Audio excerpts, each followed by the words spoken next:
एकच वाक्य आणि राजकारणात खळबळ. एफ-आय-आर मध्ये नाव नाही म्हणजे तुम्ही सुटलात असा त्याचा अर्थ होत नाही. मुख्यमंत्री देवेंद्र फडणवीसांचे हे शब्द फक्त इशारा नाहीत, तर पुण्यातील मुंढवा जमीन खरेदी विक्री प्रकरणावर सरकारची भूमिका किती ठाम आहे याचे स्पष्ट संकेत आहेत.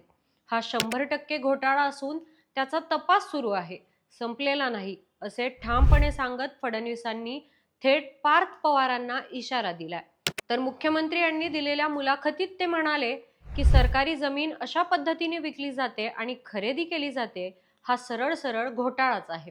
त्यामुळे कोणाचीही मागणी येण्याआधी सरकारने स्वतःहून एफ-आय-आर दाखल केली. आयोगामार्फत चौकशी सुरू असून खरेदीदार, विक्रेते आणि संबंधित सरकारी अधिकारी यांच्यावर गुन्हे दाखल आहेत.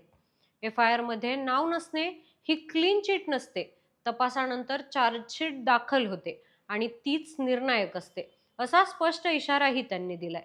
याचवेळी ठाकरे बंधूंच्या युतीवरही फडणवीसांनी जोरदार टीका केली.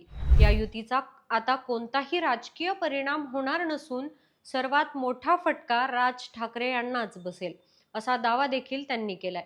उद्धव आणि राज ठाकरे यांनी मराठी माणसासह मतदारांचा विश्वास गमावला असल्याचं सांगत काँग्रेसपेक्षाही जास्त तुष्टीकरण उद्धव ठाकरे करत असल्याचा आरोपही त्यांनी केलाय.